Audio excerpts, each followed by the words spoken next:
मित्रों, शिक्षा सर्वस्व में आपका स्वागत है। तो आज मैं लेकर उपस्थित हूँ आपके समक्ष डीएवी पब्लिक स्कूल बिहार प्रक्षेत्र अर्धवार्षिक परीक्षा 2022-23 वर्ष 8वीं क्लास 8 विषय संस्कृत।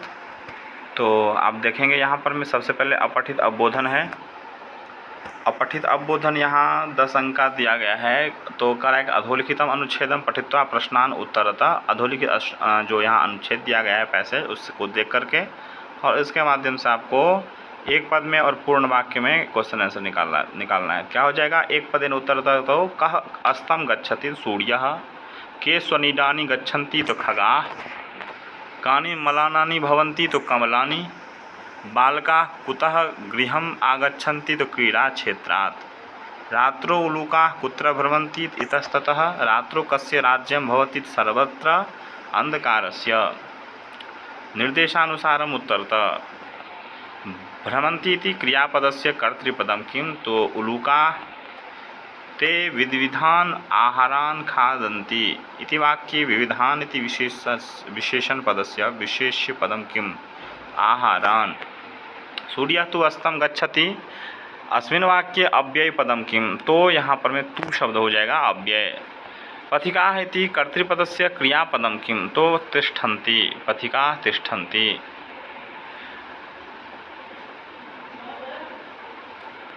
अब नेक्स्ट में करें रचनात्मक कार्यम 15 अंक का। तो मंजूषातः उचित पदानि चित्वा रिक्त स्थानानि च पूरयित्वा अधोलिखितं पत्रं पुनः लिखत। तो पहला हो जाएगा आपका अशोकनगरम, दूसरा में हो जाएगा शुभाशीषः, तीसरा हो जाएगा पत्रम, चौथा में हो जाएगा ज्ञानम, पाँचवा हो जाएगा भवान, छठा में वार्तालापम, सातवां में हानि, आठवां में आपको विनश्यति। उसके बाद 9 में हानिकारक, 10 में भ्राता। तो इस तरह से आप यहाँ पर पत्र देखें। अब देखेंगे यहाँ पर चित्र वर्णन। तो चित्र वर्णन ये मंजूषा दिया गया है, इसके आधार पर आपको यहाँ पर बनाना है।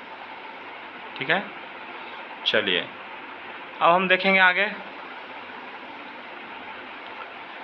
चलेंगे। यहाँ पर करा है कि अधोलिखित वाक्यानि संस्कृत भाषायां अनुवादम कृत्वा लिखत। तो मैं संस्कृत पढ़ता हूँ, अहम संस्कृतम पठामि, तुम कहाँ जाते हो, तुम कुत्र गच्छसि, वे सब घर जाएंगे, ते गृहम गमिष्यन्ति, तुम लोग पाठ पढ़ो, यूयम पाठम पठत। एक राजा था, एक राजा आसीत, सदा सत्य बोलना चाहिए, तो सर्वदा सत्यम वदनीयम। सब लोग सुखी रहें, सर्वे सुखिनः भवन्तु। अब देखेंगे यहाँ संधि विच्छेद है। तो परीक्षा शब्द में हो जाएगा पर प्लस शिक्षा है, तो ये नहीं होगा, गलती थोड़ा सा मिस्टेक हुआ है। तो परि प्लस शिक्षा, ई की मात्रा, रॉ में भी ई की मात्रा और इच्छा में भी ई की मात्रा। तो इच्छा में ई है ही और रॉ में ई देना पड़ेगा। परि प्लस शिक्षा। अब रमा प्लस ईशः रमेशः, ऊपर में दीर्घ संधि, नीचे में उसके बाद रमेश में गुण संधि, उसके बाद हिमालय में भी हिम प्लस आलय दीर्घ संधि, सूर्य प्लस उदय में सूर्योदय में गुण संधि। कितना आसान है। अब देखेंगे यहाँ पर मैं कह रहा है कि शब्द रूपम चित्वा लिखत, शब्द रूप चुनकर लिखने के लिए। तो मुनयः नद्याम स्नानम कुर्वन्ति, तो मुनयः बहुवचन इसलिए कुर्वन्ति का आधार पर मुनयः।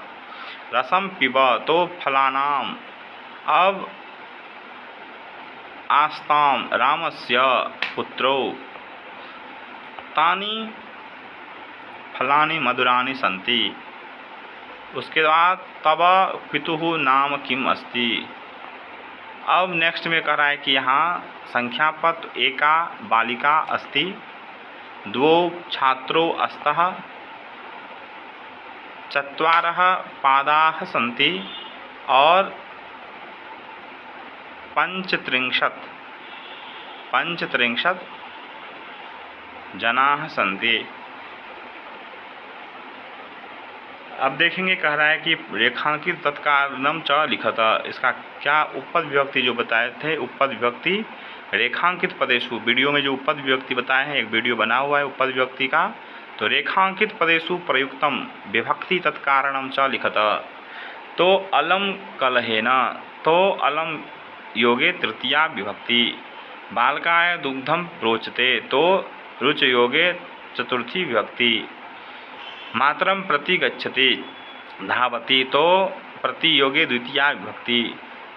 रामेण सह गच्छति तो सह योगे तृतीया विभक्ति। विना तो उत्साहेन विना तो विना योगे तृतीया विभक्ति। इस तरह से आपको लिखना है। नेक्स्ट में समुचितम धातु रूपम चित्वा लिखत। धातु रूप बताए थे कि धातु रूप भी शब्द रूप भी बिल्कुल सेपरेट रहता है। तो अहम पाठम पठित्वा लेखिष्यामि। जनाः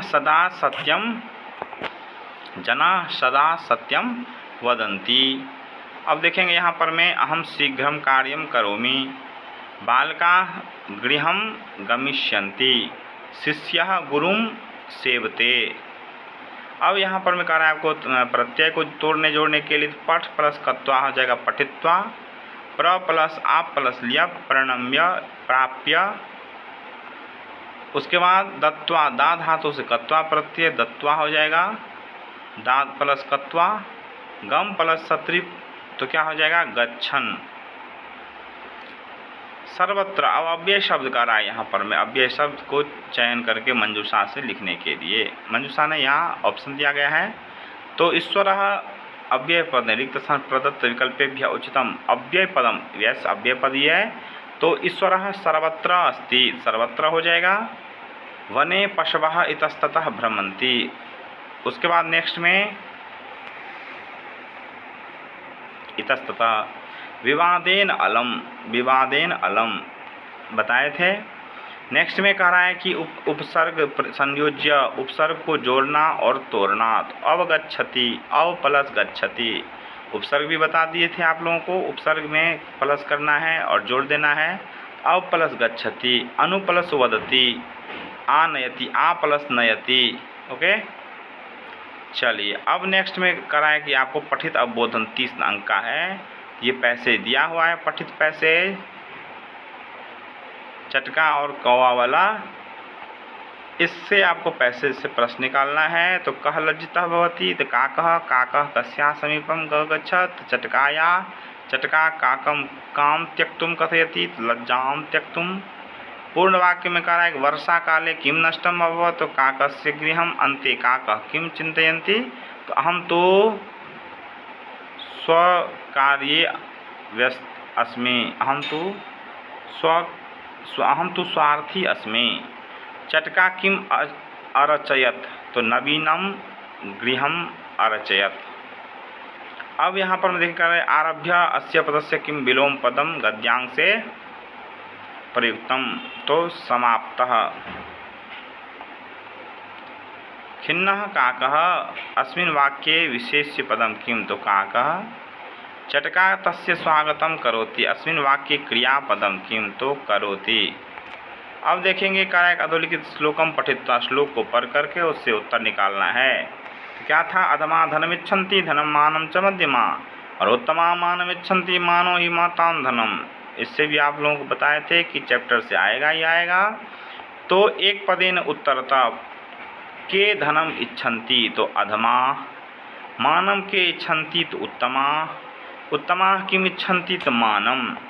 पूर्ण वाक्य में मध्यमा किम इच्छन्ति तो धनम मानम च मानः केषां धनम भवति तो मानो ही महतां धनम। श्लोकाद एकम अव्यय पदम चित्वा लिखत च। लक्ष्मी इत्यर्थे श्लोके किम पदम प्रयुक्तम तो धनम। इच्छन्ति इति पदे कः लकारः अस्ति तो लट लकारः। इच्छति इच्छतः इच्छन्ति। अब उत्तमा इति पदस्य विलोम पदम किम तो अधमा। ओके अब करें अधोलिखित नाट्यांशं पठित्वा नाटक को पढ़ करके इससे पैसे से इससे क्या करना है क्वेश्चन निकालना है। तो एक पद में देना है पहले तो संस्कृतम पदस्य कः अर्थः शुद्धम परिकृष्टम। संस्कृत भाषायाः कति रूपाणि सन्ति द्वौ वैदिक संस्कृत लौकिक संस्कृत। वेदाः कति सन्ति चत्वारः। पूर्णवाक्येन उत्तरतः वैदिक संस्कृतस्य किं प्रमुखं साहित्यं चत्वारः वेदाः ब्राह्मण ग्रंथ आरण्यक उपनिषद इत्यादि च वैदिक संस्कृत साहित्यम। लौकिक संस्कृतस्य आरम्भः कतः अभवत् तो वाल्मीकैः कालात् लौकिक संस्कृतस्य प्रारम्भः मन्यते राम। उसके बाद नेक्स्ट में रामायण से रचनाकार कह, तो रामायण का रचनाकार कौन है? तो वाल्मीकि, महर्षि वाल्मीकि। निर्देशानुसारम उत्तरतः, तो प्रश्न प्रथमः इति का अर्थे नाट्यांश किं पदम प्रयुक्तम? तो आदिमः। प्रमुखम साहित्यम अत्र विशेषण पदम किं? तो प्रमुखम। एकम वैदिकम संस्कृतम द्वितीयम च लौकिकम अस्मिन् वाक्ये अव्यय पदम किं? तो च। अधोलिखितम श्लोकम पठित्वा अवचित पदे रिक्त स्थानानि पूरयन्तु, तो पूर्णम अन्वयम लिखत सर्वे भवन्तु सुखिनः इत्यादि दिया हुआ है, इसको अन्वय दिया हुआ है, अन्वय से आपको डाल देना है। तो सर्वे सुखिनः निरामया पश्यन्तु दुख भाग। ओके, नेक्स्ट में देखेंगे यहाँ पर अधोलिखित वाक्य से रेखांकित आधृत्य प्रश्न निर्माण करने के लिए। तो पहला हो जाए कस्मात्, दूसरा हो जाए कस्या, तीसरा हो जाए कुत्र, चौथा हो जाए कानि, त्रीणि नाटकानि रचितानि। तो कानि हो जाएगा या कति भी दे सकते हैं। चलिए, उसके बाद सत्यस्य, तो कस्य। नेक्स्ट में कह रहा है कि कथा क्रम से लिखने के लिए पूर्णानि वाक्यानि लिखा है, पूर्ण वाक्य में लिखने के लिए कह रहा है। तो पहला हो जाएगा मतलब नंबर 1 में लिखेंगे आप कौन सा? ये 2 नंबर को। उसके बाद नंबर 2 में लिखेंगे 1 को, नंबर 3 में लिखेंगे क्रम जो करेंगे, तो नंबर 3 में लिखेंगे आप 3 को, नंबर 4 में लिखेंगे आप 6 को, नंबर 5 में लिखेंगे 5 को, नंबर 6 में लिखेंगे 4 को। ठीक है, तो इस तरह से आप कथा क्रम का देख लिए। अब कह रहा है यहाँ पर में मंजूषा से समुचित पद चुनकर और भावार्थ पूरित्वा लिखा था, भावार्थ लिखने के लिए। तो सत्यमेव जयते नानृतम, ये चैप्टर है, इससे क्वेश्चन रहता है सुक्ति से, मधुरानी वचनानी से। तो भावार्थ जो दिया हुआ है, संसारे सत्यम एव जयः भवति न तो असत्यस्य, अतः सर्वदा सत्यम वदन्तु। ये हो गया आपका 4 नंबर का। अब देखेंगे लास्ट क्वेश्चन है आपका। लास्ट क्वेश्चन कह रहा है कि अधोलिखित पदानाम समुचित अर्थम पदम मंजूषा सत्यत्वा लिखा था, समुचित अर्थ का लिखने के लिए। तो सागरम, तो पहला हो जाएगा आपका सागरम का क्या हो जाएगा? समुद्रम। दूसरा समीक्ष्यते, समीक्षते का गण्यते। प्रणेता, तो प्रणेता का हो जाएगा रचयिता। और 5वां में हो जाएगा अवगम्य, अवगम्य का हो जाएगा आपका ज्ञात्वा। तो इस तरह से आपका क्वेश्चन समाप्त हुआ। इसको बिल्कुल आप देखिए, अच्छा से इसको समझिए। जहाँ इसमें दिक्कत लगे आप ज़रूर कमेंट करेंगे, और आप कितना मार्क्स लाया उसको भी ज़रूर कमेंट करेंगे। यदि अच्छा लगेगा तो बिल्कुल सब्सक्राइब भी करेंगे, क्योंकि आप ही लोगों के सहयोग से मेरा 1K सब्सक्राइबर हुआ है। और बिल्कुल आप लोग इसी तरह से सहयोग करते रहेंगे और अपना भी लाभ लेते रहेंगे, अपने मित्रों के साथ भी शेयर करेंगे। फिर हम नेक्स्ट वीडियो के साथ मिलेंगे, तब तक के लिए धन्यवाद।